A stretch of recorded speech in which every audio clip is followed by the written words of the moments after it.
जब घड़ी का काटा करता है 4 बजे का इशारा तो खबरों से हाई हो जाता है पारा।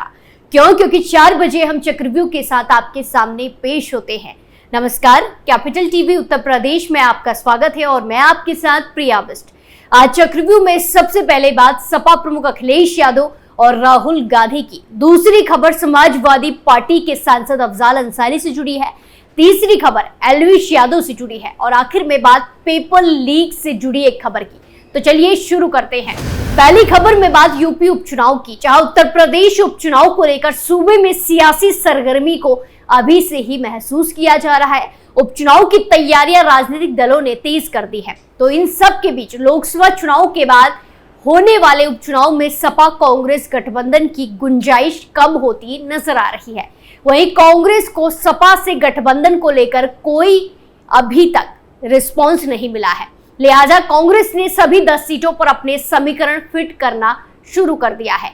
तो इसी बीच सपा प्रमुख अखिलेश यादव के करीबी बड़े सपा नेता दावा कर रहे हैं कि कांग्रेस के साथ यूपी उपचुनाव में गठबंधन की संभावनाएं ना के बराबर है। इसी क्रम में वाराणसी पहुंचे उत्तर प्रदेश विधान परिषद में नेता प्रतिपक्ष लाल बिहारी यादव ने भी राहुल गांधी और अखिलेश यादव को लेकर एक बड़ा दावा कर दिया है, गठबंधन को लेकर दावा किया है। लाल बिहारी का कहना है कि जिस प्रकार से 2024 लोकसभा चुनाव में समाजवादी पार्टी ने बेहतर प्रदर्शन करने के साथ साथ भारतीय जनता पार्टी को करारी शिकस्त दी, ठीक उसी प्रकार आगामी उपचुनाव में भी हम सभी 10 सीटों को जीतकर समाजवादी पार्टी और अपने नेता अखिलेश यादव को देंगे। भारतीय जनता पार्टी के नीतियों से अब जनता ऊब चुकी है और इनसे छुटकारा चाहती है। वहीं आगामी चुनाव में समाजवादी पार्टी और कांग्रेस पार्टी के गठबंधन पर संशय को लेकर नेता प्रतिपक्ष लाल बिहारी यादव ने स्पष्ट किया कि अभी तक कांग्रेस पार्टी और समाजवादी पार्टी में ऐसी कोई स्थिति नहीं है, लेकिन अगर ऐसा कुछ परिवर्तन राष्ट्रीय नेतृत्व तय करता है तो इसकी जानकारी उन्हें अभी नहीं है। राष्ट्रीय अध्यक्ष अखिलेश यादव को लगता होगा कि मध्य प्रदेश और हरियाणा में सीट नहीं मिली है तो वो उत्तर प्रदेश में भी सीट देने से मना कर सकते हैं। ये उनका निर्णय है। पार्टी हर कार्यकर्ता अखिलेश यादव के हर फैसले के साथ खड़े हैं। खबरों में आगे बढ़ते हैं, जहां उत्तर प्रदेश की सियासत में धार्मिक मुद्दों के बाद अब गांजे की एंट्री हो गई है और इसी को लेकर समाजवादी पार्टी के सांसद अफजाल अंसारी एक बार फिर से सुर्खियों में हैं। उन्होंने नशे पर एक बयान दिया। उन्होंने गांजे की पैरवी करते हुए कहा कि कुंभ से लेकर राजधानी लखनऊ में भी बड़े बड़े लोग पीते हैं, गांजे को भी भांग की तरह लाइसेंस युक्त कर देना चाहिए। अफजाल अंसारी का यह बयान सियासी गलियारों में चर्चा का विषय बना हुआ है। लाखों करोड़ों लोग खुलेआम गांजा पीते हैं। बहुत से लोग उसे भगवान का प्रसाद और भगवान की बूटी कहकर पीते हैं और अगर गांजा भगवान की बूटी है तो फिर ये अवैध क्यों है? उनकी मांग है कि गांजे को वैध कर देना चाहिए। आपको बता दें कि गाजीपुर के सांसद ने गुरुवार 26 सितंबर को ये बातें मीडिया से बातचीत करते हुए कही। उन्होंने कहा कि गांजा कानूनी तौर पर अवैध है लेकिन पीने पर छूट है।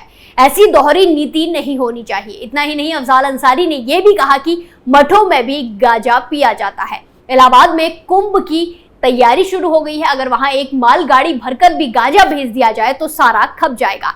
साधु संत महात्मा और समाज के बहुत लोग गांजा बड़े शौक से पीते हैं। अंसारी के मुताबिक अगर इस बात पर विश्वास ना हो रहा है तो गाजीपुर के मठों में जाकर देख लीजिए। उनके मुताबिक लखनऊ में भी गांजा पिया जा रहा है।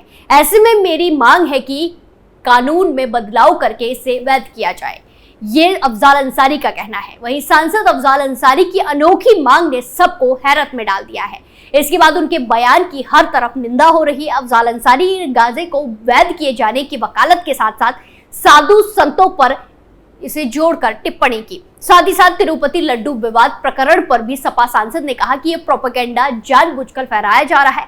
वहीं अब गांजे पर शुरू हुई सियासत कहां जाकर थमती है, ये देखना दिलचस्प होगा। खबरों में आगे बढ़ते हैं, जहां यूट्यूबर एल्विश यादव की मुश्किलें खत्म होने का नाम नहीं ले रही है। रेव पार्टी और सांपों के जहर की सप्लाई मामले में नया अपडेट सामने आया है। अब यूट्यूबर एल्विश यादव और सिंगर फाजलपुरिया के खिलाफ ईडी ने बड़ा एक्शन लिया। ईडी ने दोनों की प्रॉपर्टी अटैच कर ली है। जांच एजेंसी ने यह प्रॉपर्टी यूपी हरियाणा में अटैच की है। आपको बता दें कि ईडी एल्विश यादव और सिंगर फाजलपुरिया के बयान पहले ही दर्ज कर चुकी है और दोनों से लंबी पूछताछ भी कर चुकी है। आरोप है कि एल्विश ने कथित तौर पर रेव पार्टियों में सांपों का जहर सप्लाई किया था।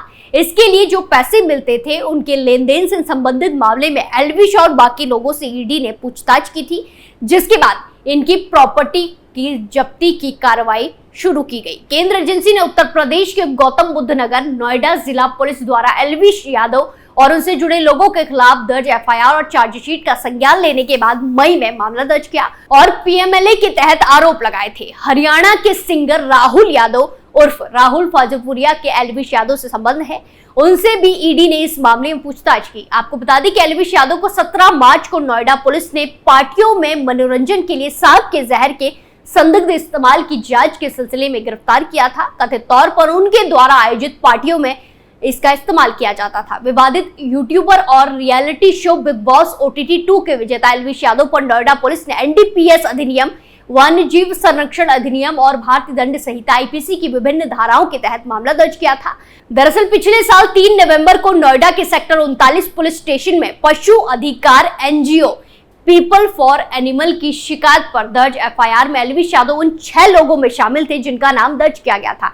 नवंबर में 5 अन्य आरोपियों को गिरफ्तार किया गया जो सभी सपेरे थे और बाद में उन्हें स्थानीय अदालत ने जमानत दी थी। पिछले साल 3 नवंबर को नोएडा के एक बैंकेट हॉल से जिन 5 सपेरों को गिरफ्तार किया गया उनके कब्जे से 5 कोबरा के साथ साथ 9 सांप बरामद किए गए थे, जबकि 20 मिली संदिग्ध सांप का जहर भी जब्त किया गया था। हालांकि पुलिस ने कहा कि एल्विश यादव बैंकेट हॉल में मौजूद नहीं था और वो इस मामले में उसकी भूमिका की जांच कर रहे हैं, जिसमें कथित तौर पर मनोरंजन के लिए सांप के जहर का इस्तेमाल किया गया था। हालांकि इसी साल अप्रैल में नोएडा पुलिस ने इस मामले में 1200 से अधिक पन्नों की चार्जशीट दाखिल की थी। पुलिस ने कहा था कि आरोपों में सांपों की तस्करी, नशीले पदार्थों का इस्तेमाल और रेव पार्टियों का आयोजन शामिल है। आखिरी खबर पेपर लीक से जुड़ी है, जहां यूपी लोक सेवा आयोग द्वारा फरवरी महीने में आयोजित ARO भर्ती परीक्षा पेपर लीक मामले में यूपी STF ने प्रयागराज के bishop Johnson girls school and college की पूर्व महिला प्रिंसिपल पारुल सोलोमन को गिरफ्तार कर लिया है। आपको बता दें कि प्रयागराज के bishop Johnson girls school and college से भर्ती परीक्षा का पेपर लीक हुआ था। घटना के कुछ महीने बाद मैनेजमेंट ने उन्हें जबरन हटाकर उनकी जगह शर्ली महसी को प्रिंसिपल बना दिया था। पारुल पर पेपर लीक की घटना में शामिल होने का आरोप है, जिसकी जांच STF कर रही है। पेपर लीक की वजह से ये परीक्षा रद्द कर दी गई थी। दरअसल UPPSC द्वारा 11 फरवरी 2024 को आयोजित होने वाली ARO का पेपर शुरू होने से पहले ही लीक हो गया था। इस मामले में बिशप जॉनसन गर्ल्स कॉलेज की पूर्व प्रिंसिपल पारुल की संलिप्ति सामने आई थी। मामले की जांच यूपी STF की लखनऊ यूनिट को दी गई थी। STF जांच में सामने आया कि ARO का paper leak bishop Johnson girls college से हुआ था। इस गिरफ्तारी के पीछे की वजह बताया गया है कि STF पूर्व प्रिंसिपल पारुल को पूछताछ के लिए कई बार बुला चुकी है, लेकिन वो नहीं गई। हालांकि कॉलेज प्रबंधन ने इस मामले में उन्हें पहले ही हटा दिया है। आपको बता दें कि पेपर लीक मामले में STF ने बिशप जॉनसन गर्ल्स स्कूल के परीक्षा केंद्र के व्यवस्थापक विनित यशवंत के साथ साथ कुल मिलाकर 10 आरोपियों को पहले ही गिरफ्तार कर लिया था। जांच में यह भी पता चला कि बिशप गर्ल्स स्कूल के साथ भोपाल की एक प्रिंटिंग प्रेस की भी भूमिका थी। STF की जांच के बाद इस पेपर लीक मामले के मास्टरमाइंड राजीव नयन मिश्रा, सुभाष प्रकाश, विशाल दुबे और सुनील रघुवंशी को गिरफ्तार किया गया था। यूपी ARO के परीक्षा के पेपर आरोपियों ने 10-10 लाख रुपए में बेचे थे और अब इसमें बड़ी कार्रवाई की गई है। प्रिंसिपल को गिरफ्तार किया गया है। चक्रव्यूह में फिलहाल के लिए इतना ही। फिर पेश होंगे सनसनीखेज खबरों के साथ। बाकी तमाम खबरों के लिए देखते रहिए कैपिटल TV उत्तर प्रदेश। नमस्कार।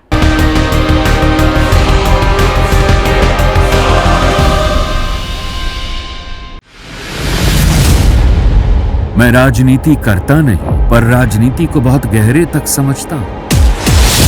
मैं लोगों के बीच रहता हूं, लोगों के मन को अच्छे से जानता हूं।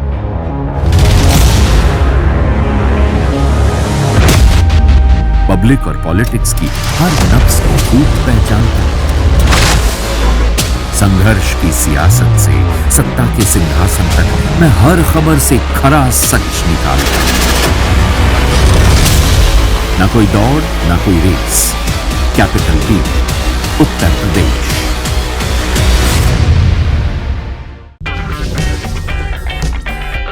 अगर आपको हमारा वीडियो पसंद आया हो तो इसे लाइक करें, हमारे चैनल को सब्सक्राइब करें और हाँ, बेल आइकन दबाना ना भूलें ताकि आप तक हमारे वीडियो की नोटिफिकेशन पहुंचती रहे।